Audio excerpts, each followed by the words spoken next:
Madam, আপনাদের বিলটা। কত টাকা হয়েছে? ম্যাডাম, 250 টাকা। আচ্ছা, 1 মিনিট। কিন্তু মেনু কার্ডে তো 120 টাকা ছিল, তাহলে আপনি 250 টাকা চাইছেন কেন? হ্যাঁ, তাই তো। 120 টাকা খাবারের দাম হুট করে সোজা 250 টাকা হয়ে গেল কি করে? ও সরি ম্যাডাম, আমি বুঝতে পারিনি। আপনি ওই 120 টাকাই দিন। ঠিক আছে, স্ক্যানারটা দিন। হ্যাঁ, এই নিন।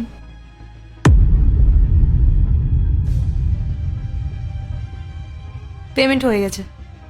Thank you.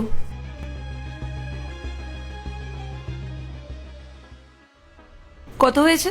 120 টাকা। স্ক্যানারটা দিন।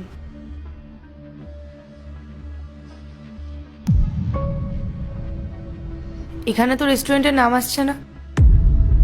আসলে রেস্টুরেন্টের স্ক্যানারটাতে একটু প্রবলেম চলছে, তাই আমি পার্সোনাল স্ক্যানারটা দিলাম। আমি টাকাটা ক্যাশে পেমেন্ট করে দেবো। আচ্ছা, রেস্টুরেন্টের মালিক কোথায়? উনি তো এখন এখানে নেই। ওকে, হয়ে গেছে পেমেন্ট। Thank you. পায়েল, আমার কিন্তু মেয়েটাকে একদম সুবিধার মনে হচ্ছে না। আমার মনে হচ্ছে ও রেস্টুরেন্টের টাকাটা রেস্টুরেন্টে না দিয়ে নিজের কাছেই রাখছে। ধুর, বাদ দাও তো, ওসব নিয়ে আমাদের ভেবে কি লাভ।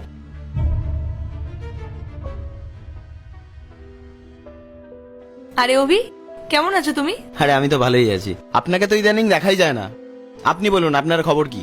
আমি তো এখানে রোজই আসি বন্ধুদের নিয়ে, তোমাকেই বরং দেখা যায় না। কোথায় থাকো তুমি? আসলে কাজের চাপে একটু ব্যস্ত থাকি তো, তাই আর আসা হয় না। বসুন না, কিছু খাবার বলি আপনার জন্য, কিছু খান। হ্যাঁ, খাবো। তবে তার আগে একটা কথা বলো তো, তোমাদের ব্যাংকের বা পেমেন্টের কি কোনো সমস্যা চলছে? কই না তো, কেন বলুন তো? পেমেন্টের কিউআর কোড তো আমার দোকানের নামেই হয়। কোনো সমস্যা হয়েছে?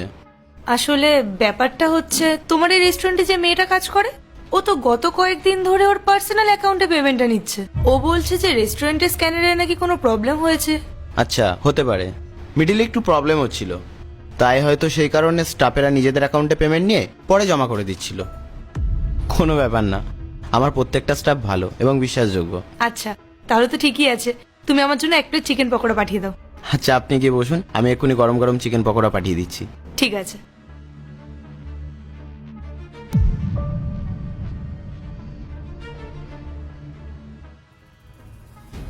স্নেহা। আরে স্যার, আপনি এখানে? হ্যাঁ, কেমন চলছে সবকিছু? কোনো সমস্যা হচ্ছে না তো? না না স্যার, সব একদম ঠিকঠাকই চলছে, ভালোই চলছে। আচ্ছা, কাস্টমাররা যখন অনলাইন পেমেন্ট করতে চায় তখন তুমি কি করো? ওই তো স্যার, যখন কেউ অনলাইন পেমেন্ট করতে চায় তখন রেস্টুরেন্টে স্ক্যানারটা এনে দিই। মিথ্যে কথা কেন বলছো স্নেহা? তুমি নিজের কিউআর কোডে টাকা নিচ্ছ আর আমার সামনে দাঁড়িয়ে বলছো যে তুমি রেস্টুরেন্টের কিউআর কোড ব্যবহার করছো। আমাকে কি তুমি বোকা পেয়েছো? স্যার, আপনি এইসব কি বলছেন? আমি কেন আপনার সাথে এরকম করব? আমার তো নিজের কোনো ব্যাংক অ্যাকাউন্ট নেই। আপনার মনে হয় কোথাও ভুল হচ্ছে স্যার। আমি তো দোকানের স্ক্যানারটাই দিই। একদম কথা বাড়াবে না। আমি সব প্রমাণ পেয়েই তোমার সামনে দাঁড়িয়েছি। আমি তোমাকে বিশ্বাস করে এখানে কাজে রেখেছিলাম, আর তুমি আমার অ্যাবসেন্সে এইভাবে টাকা চুরি করছো।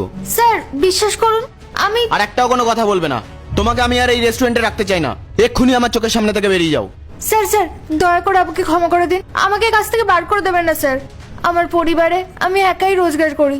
এই কাজটা চলে গেলে আমার পরিবার না খেয়ে মারা যাবে। আমার ভুল হয়ে গেছে স্যার, আর কোনোদিন এরকম হবে না। শেষবারের মতো ক্ষমা করে দিন। যারা একবার বিশ্বাস ভাঙে তাদের দ্বিতীয়বার সুযোগ দেওয়া যায় না। তুমি তোমার পাওনা গন্ডা বুঝে নিয়ে এখান থেকে সোজা বিদায় হও। তোমার আর কোনো কথা আমি শুনতে চাই না। জানো জিয়া, আজকে আমি স্নেহাকে কাজ থেকে বার করে দিয়েছি। স্নেহাকে কাজ থেকে বের করে দিলেই কি সব সমস্যার সমাধান হয়ে যাবে? আসলে ভুলটা স্নেহার না, তোমার। তুমি কোনোদিনও রেস্টুরেন্টে ঠিক মতো খেয়াল রাখো না, এমনকি সময় মতো যাও না। সারাদিন খালি এদিক ওদিক ঘুরে বেড়াও। দেখো, রেস্টুরেন্টটা তোমার, তাই সবার আগে তোমার সেখানে থাকা প্রয়োজন।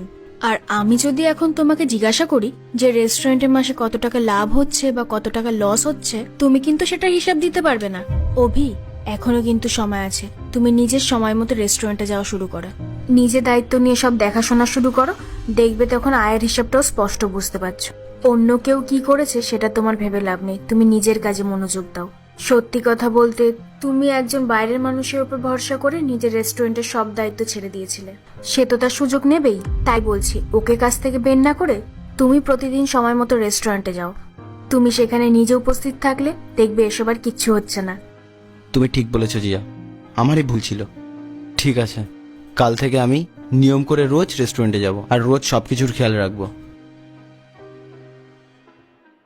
স্যার, আপনি কি আমাকে ডেকেছেন? হ্যাঁ স্নেহা, আমার তোমাকে সরি বলার ছিল। কাল রাগের মাথায় আমি তোমাকে অনেক আজে বাজে কথা বলে ফেলেছি। শোনো, তোমাকে আর কাজ ছাড়তে হবে না। তুমি কাল থেকে যেমন কাজ করছিলে তেমনই কাজ করো। স্যার, আপনি আমার কাছে ক্ষমা চাইছেন কেন? ভুলটা তো আমি করেছি।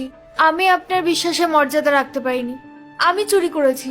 ভুলটা তোমার শুধু একার ছিল না, ভুলটা আমারও ছিল। আমি আমার ব্যবসায় ঠিক করে ফোকাস করতে পারিনি বলে তুমি এই সুযোগটা পেয়েছো। আজ থেকে আমি আমার কাজে যেমন মন দেবো, তুমিও ঠিক তেমনভাবেই মন দিয়ে তোমার কাজ করবে। আর শোনো, তোমার যদি কোনোদিনও টাকার খুব প্রয়োজন হয়, লুকিয়ে নয়, আমার কাছ থেকে এসে চেয়ে টাকা নেবে।